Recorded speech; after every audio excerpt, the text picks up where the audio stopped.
കിരണിന്റെ കല്യാണിയുടെ ഇന്നത്തെ നല്ലൊരു വിശേഷം കേട്ടാലോ. അതിനു മുമ്പായിട്ട് ആദ്യമായി കാണുന്നവരുണ്ടെങ്കിൽ ചാനൽ ഇഷ്ടപ്പെട്ട ഒന്ന് സബ്സ്ക്രൈബ് ചെയ്യാൻ മറക്കരുത്. വീഡിയോ ഇഷ്ടപ്പെടുവാണെങ്കിൽ ലൈക്ക് ചെയ്യാനും അതോടൊപ്പം തന്നെ നിങ്ങളുടെ വിലയേറിയ അഭിപ്രായങ്ങളൊക്കെ രേഖപ്പെടുത്താനും മറക്കരുത് കേട്ടോ. അപ്പൊ നമുക്ക് നേരെ വിശേഷത്തിലേക്ക് പോയാലോ. അങ്ങനെ ഇന്നത്തെ വിശേഷത്തില് പ്രകാശിനോട് ലക്ഷ്മിയമ്മ പറയണേ, എന്നാലും ഇങ്ങനൊരു കാഴ്ച ഭഗവാൻ കാണിച്ചു തന്നല്ലോ എന്ന് പറയണ. കാർത്തിക് പറഞ്ഞു, അത് ശരി തന്നെയാ. അല്ല, ഇയാൾ എന്താ ഇത്രയും കാലം വിചാരിച്ചോണ്ടിരുന്നേ? ഇയാളുടെ മകനും പിന്നെ ആ ഗംഗാപ്രസാദും ചേർന്ന് നമ്മളെ അങ്ങോട്ട് തീർത്ത് കളയുമെന്ന്. ഇത് കേട്ടപ്പോൾ ലക്ഷ്മിയമ്മ പറഞ്ഞു, അതെ, നിന്റെ മോനുണ്ടല്ലോ ആ വിക്രം ഗംഗാപ്രസാദും ഇപ്പം അകത്താണുള്ളെന്ന കാര്യം നിനക്ക് അറിയാലോ അല്ലേന്ന് ചോദിക്കുകയാണ്. ഇത് കേട്ട പ്രകാശനൊന്നും മിണ്ടായിരുന്നു. എന്നെ എൻ്റെ മോളെയൊക്കെ കൊല്ലാനായിട്ട് കുറെ ഓടി നടന്ന അവസാനം കണ്ടില്ലേ, നിനക്ക് ആ ഒരു പ്രതീക്ഷ ഉണ്ടായിരുന്നില്ലേ? എൻ്റെ മോളെയൊക്കെ ഈ ഗംഗാപ്രസാദും വിക്രം തീർത്ത് കളയുന്ന ആ ഒരു സന്തോഷത്തിലല്ലേടാ നീ അവരോടൊപ്പം കൂടിയത്. അവസാനം അവര് ജയിലിൽ കയറി കഴിഞ്ഞപ്പം വേറൊരു നിവൃത്തിയില്ലാതെ വന്നിട്ടല്ലേ നീ ഇവിടെ ഇരുന്ന് ഭിക്ഷ യാചിക്കണേന്ന് ചോദിക്കുകയാണ്. ഇതടപ്പ കാർത്തിക് പറഞ്ഞു, പറഞ്ഞിട്ട് കാര്യമില്ലമ്മേ, ഇയാൾക്ക് ഇതിനുള്ള യോഗ്യത പോലും ഇല്ലെന്ന് പറയാണ്. ഭിക്ഷ യാചിക്കാനുള്ള യോഗ്യത പോലും ഇല്ലെന്ന് പറയാ. അവസാനം ലക്ഷ്മിയമ്മ പറഞ്ഞു, എന്താളും വന്ന് കണ്ടതല്ലേ എന്നും പറഞ്ഞുകൊണ്ട് പേഴ്സിനകത്തുനിന്ന് ഒരു 100 രൂപ എടുത്തിട്ട് പ്രകാശന്റെ മുഖത്തേക്ക് എറിഞ്ഞു കൊടുക്കുകയാണ്. പ്രകാശൻ ഒരു നിമിഷം ഒന്ന് നോക്കി അതിലേക്ക്, പിന്നീട് ആ നോട്ട് എടുത്തിട്ട് അത് ഇങ്ങനെ കണ്ണി വെക്കുവാണ്. പ്രകാശന് മുമ്പ് ഇങ്ങനെയൊന്നും ആയിരുന്നില്ല, പക്ഷെ ഇപ്പൊ പ്രകാശന് ഭയങ്കര സങ്കടമായിപ്പോയി. ആ സമയത്ത് കാർത്തിക അടുത്തിരുന്ന ഭിഷയാചിക്കുന്നവരോട് പറഞ്ഞു, അതെ, സൂക്ഷിച്ചും കണ്ടൊക്കെ ഇരുന്നോ കേട്ടോ, തക്കം കിട്ടിയിട്ടുണ്ട് നിങ്ങളുടെ പാത്രത്തിലും കൈയിട്ട് ആയിരുന്ന പെൺമക്കളെ ഇയാൾക്ക് പുച്ഛമായിരുന്നു, അതിനുള്ള ശിക്ഷ അയക്ക് കിട്ടിയിരിക്കുന്ന, ഇയാൾക്ക് നല്ല രീതിയിൽ ജീവിക്കായിരുന്നു, പറഞ്ഞിട്ട് കാര്യമില്ല എന്നൊക്കെ പറഞ്ഞിട്ട് അവർ രണ്ടുപേരും കൂടെ അകത്തേക്ക് അങ്ങോട്ട് കയറി പോവാണ്. ആ സമയം തൊട്ടടുത്തിരുന്ന പ്രകാശന്റെ അടുത്തിരുന്നവർ പറഞ്ഞു, അപ്പം നിനക്ക് നല്ല ആസ്തിയൊക്കെ ഉണ്ടായിരുന്നു നേരത്തെ, നല്ല പെൺമക്കളൊക്കെ നല്ല രീതിയിൽ നോക്കിക്കൊണ്ടിരുന്ന, അപ്പൊ നിന്റെ കയ്യിരിപ്പുണ്ടാ നീ ഇവിടെ വന്നിരിക്കുന്നത്, നീ ആള് കൊള്ളാലോടെന്ന് പറയണ. പ്രകാശം പറഞ്ഞു, അതെ, ഞാൻ കുറെ ദുഷ്ടതകളൊക്കെ ചെയ്ത് കൂട്ടിയിട്ടുണ്ട്, അതിന്റെ ഇപ്പം ഞാൻ അനുഭവിക്കണം എന്ന് പറയാം. നീ ഞങ്ങളുടെ പിച്ചച്ചാട്ടിയിലും കൂടെ കൈയിട്ട് വരാൻ വരുമോ? അങ്ങനെ എന്തേലും ഉണ്ടായിട്ടുണ്ടെങ്കിൽ അന്നത്തോടു കൂടി നിന്നെ ഞങ്ങൾ ഇവിടെ ഇട്ട് തീർക്കത്തുള്ളൂ എന്ന് പറയാം, പിന്നെ ഞങ്ങളൊന്നും നോക്കത്തില്ലെന്ന് പറയാം. അയ്യോ, അങ്ങനൊന്നും ഞാൻ ചെയ്യത്തില്ലെന്ന് പ്രകാശം പറയണ. ആ സമയം അകത്തേക്ക് കയറിപ്പോയിട്ട് ലക്ഷ്മിയമ്മയും കാർത്തിയും മനോരി പ്രാർത്ഥിക്കുക.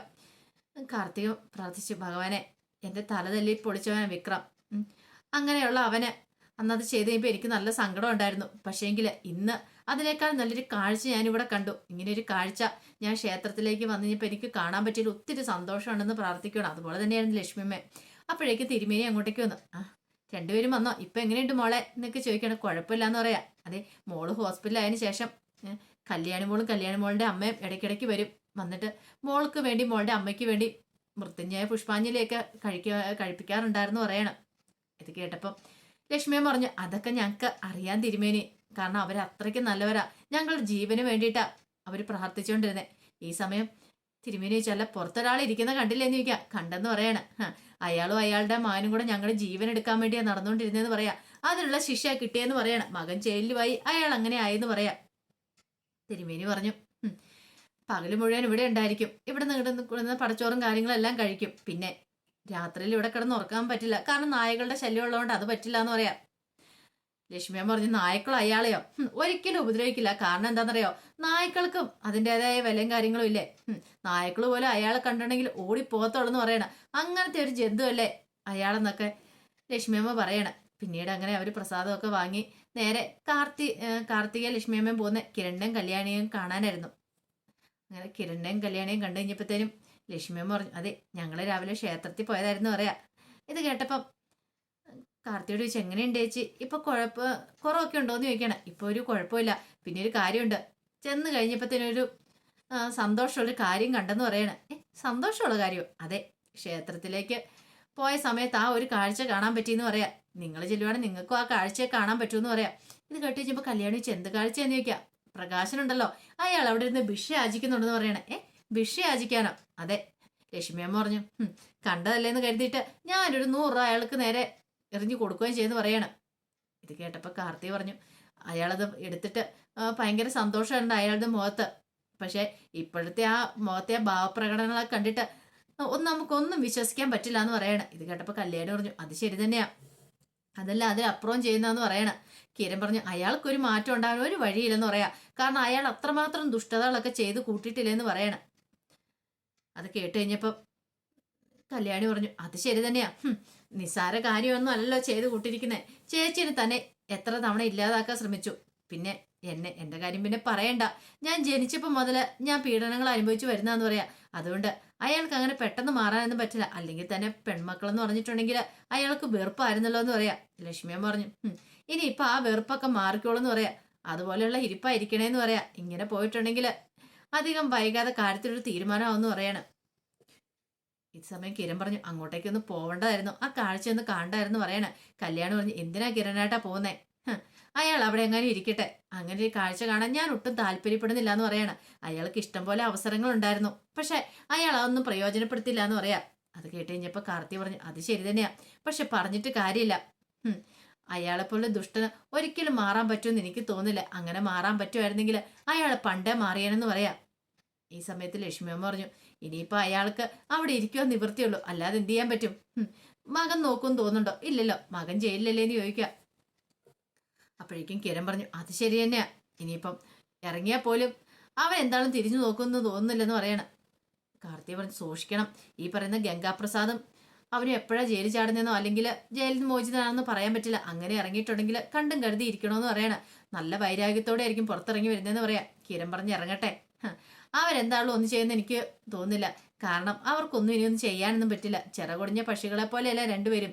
അതുകൊണ്ട് ഇനി ആ കാര്യത്തിലൊരു പേടിയും വേണ്ടെന്ന് പറയാം.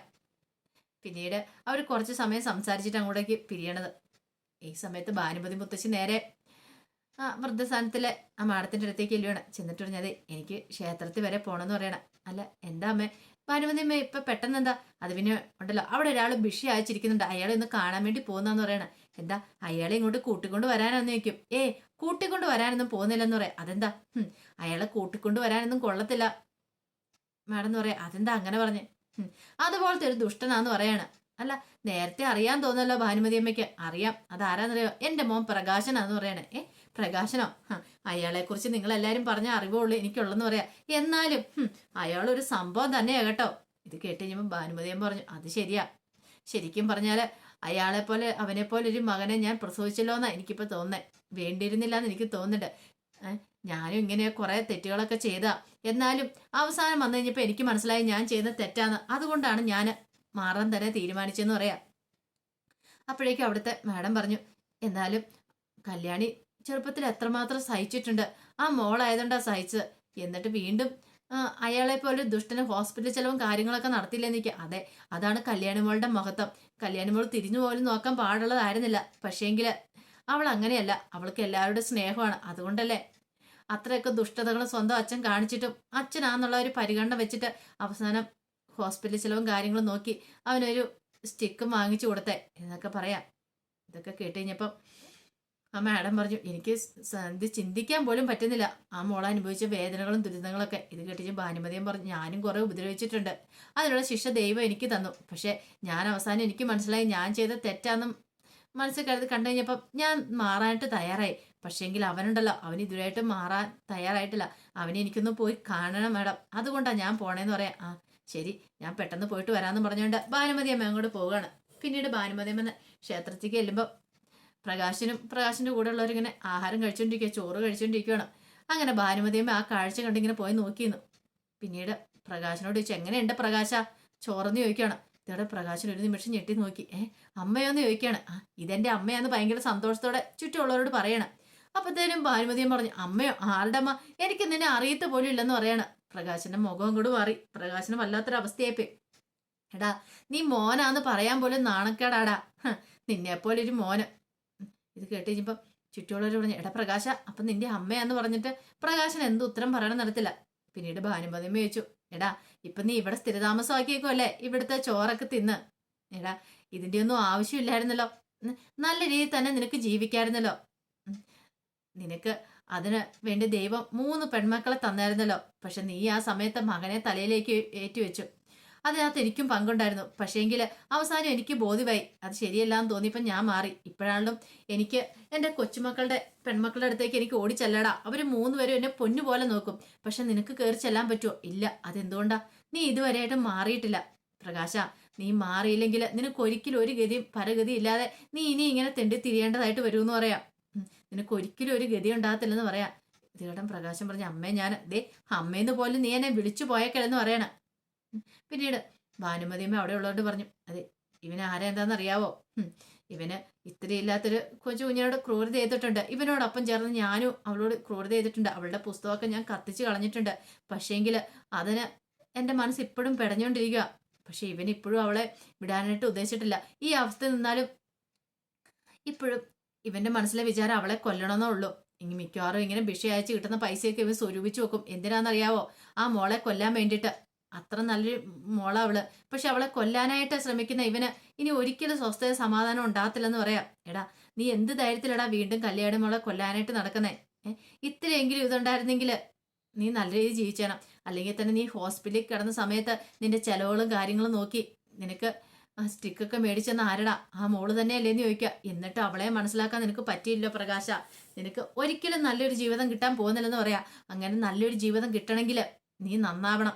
നീ മോളെ അംഗീകരിക്കണം. ഞാൻ കല്യാണി മോളെ സ്നേഹിക്കാൻ തുടങ്ങി.